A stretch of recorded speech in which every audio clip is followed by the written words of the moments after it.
बद्रीनगर गांव पहाड़ों के बीच बसा एक बेहद शांत और खूबसूरत स्थान था। लेकिन इस गांव में एक डरावनी छाया हमेशा बनी रहती थी, काली हवेली की छाया।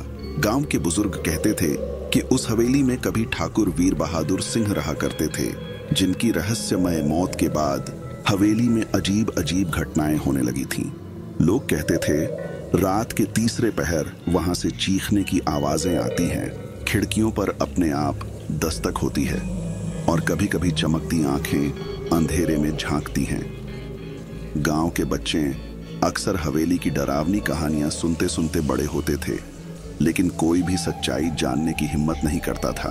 अर्जुन 22 वर्ष का फौजी ट्रेनिंग से लौटा युवक हाल ही में अपने मामा के घर बद्रीनगर आया था। उसका स्वभाव जिज्ञासु और निडर था। उसे गांव के बच्चों की डरावनी कहानियां बहुत मजेदार लगती थीं। एक दिन गांव के चौपाल पर सब बच्चों ने अर्जुन से हवेली के किस्से सुनाए। अर्जुन ने हंसते हुए कहा, भूत वूत कुछ नहीं होते, बस डरने वालों की कहानियां हैं। कोई है जो मेरे साथ आज रात वहां चल सके? सबने मना कर दिया, मगर अर्जुन ने फैसला कर लिया, आज रात वो हवेली का सच जानकर रहेगा। रात के 11 बजे चांदनी में अर्जुन ने एक टॉर्च, बल्ब और अपना मोबाइल लिया और चुपचाप हवेली की ओर निकल पड़ा। हवेली का विशाल लोहे का गेट डरावनी आवाज के साथ खुला।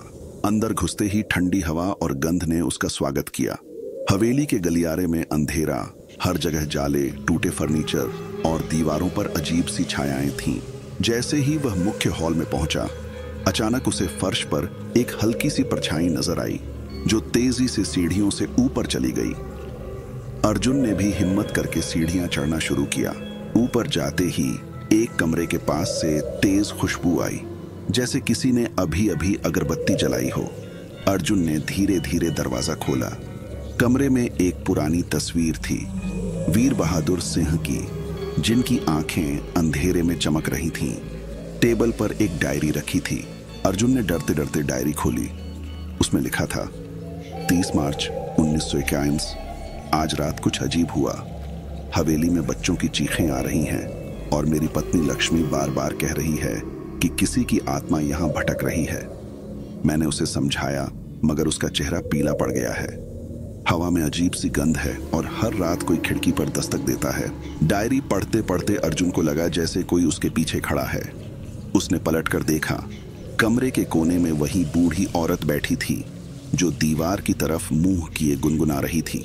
अर्जुन ने डरते डरते औरत से पूछा, आप कौन हैं? औरत धीरे धीरे पलटी। उसकी आंखें काली, बाल बिखरे हुए, चेहरा बेहद डरावना। तुम क्यों आए हो? यहां सबका अंत होता है, उसने धीमे स्वर में कहा।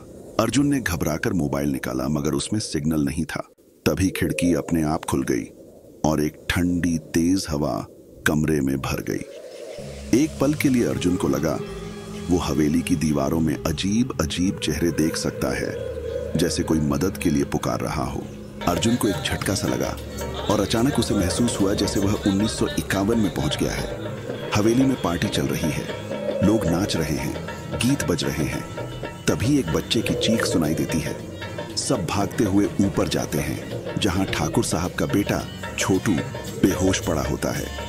लक्ष्मी देवी चीख रही हैं, मेरे बच्चे को क्या हो गया? डॉक्टर आता है, मगर कहता है इस बच्चे पर कुछ साया है। उसी रात हवेली में आग लग जाती है और सब लोग हवेली छोड़कर भाग जाते हैं। ठाकुर साहब, उनकी पत्नी और बेटा वहीं रह जाते हैं। अगले दिन गांव वालों को हवेली में सिर्फ राख मिलती है। तीनों गायब थे। अर्जुन की आंख खुलती है। वो अब भी उसी कमरे में है और बूढ़ी औरत उसके पास आ चुकी है। अब तुम भी यहीं रहोगे? उसने फुसफुसाया। जैसे सब रह गए, अर्जुन भागने लगा। नीचे आते आते पांव फिसला और सीढ़ियां टूट गईं। नीचे हॉल में पहुंचकर देखा तो वहां गांव के कुछ लोगों की परछाइयां घूम रही थीं, जैसे सबकी आत्माएं इसी हवेली में बंद थीं। किसी के गले में जंजीर थी, किसी के सिर पर चोट का निशान, किसी के हाथ में किताब। सबकी आंखें खाली और डरावनी थीं। अर्जुन ऊपर की ओर भागा। हवेली की दीवारें हिलने लगीं, खिड़कियों से खून टपकने लगा और चीखें तेज हो गईं। रास्ता ढूंढते ढूंढते अर्जुन को हवेली के पीछे एक टूटी खिड़की मिली। बाहर निकलते ही उसे लगा जैसे कोई अदृश्य शक्ति उसे पीछे खींच रही है। अर्जुन ने पूरी ताकत लगाई और आखिरकार खिड़की से बाहर कूद गया। जैसे ही वो हवेली से बाहर निकला, हवा रुक गई, सब शांत हो गया। पीछे मुड़कर देखा तो हवेली के हर कमरे की खिड़की से कई जोड़े आंखें उसे घूर रही थीं। अगले दिन गांव के लोग अर्जुन की हालत देख हैरान रह गए। उसके चेहरे पर डर था, बाल सफेद हो गए थे और उसकी आंखों में अजीब सी गहराई थी। किसी ने उससे पूछा, क्या देखा तूने? अर्जुन बस इतना बोला, काली हवेली में सैकड़ों आत्माएं हैं, सब मुक्ति चाहती हैं। वहां जो भी जाता है लौटकर कभी वैसा नहीं रहता। गांव के बुजुर्गों ने हवेली के बाहर एक बड़ा ताला लगा दिया और सभी बच्चों को सख्त हिदायत दी, कभी भी उसके करीब न जाना। वक्त बीतता गया, लेकिन अर्जुन कभी पहले जैसा नहीं रहा। वो अक्सर रात में चौंक कर उठ जाता और कहता, वो मुझे पुकार रहे हैं, मुक्ति दो। काली हवेली अब भी गांव के बाहर वीरान खड़ी है। रात के तीसरे पहर वहां से कभी कभी अब भी चीखें आती हैं। कहते हैं हवेली की खिड़कियों पर आज भी सफेद बालों वाला एक युवक दिखता है जो अंधेरे में दूर तक देख रहा होता है। शायद अर्जुन ही है जो अब हर आने वाले को चेतावनी देता है, जो भी यहाँ आया वो लौटकर वैसा कभी नहीं रहा। अगर आपको इसका दूसरा पार्ट चाहिए हो तो कमेंट में पार्ट 2 कीजिए। अगर इसके 1000 कमेंट आते हैं तो जरूर हम इसका दूसरा पार्ट भी जल्दी ही लाएंगे।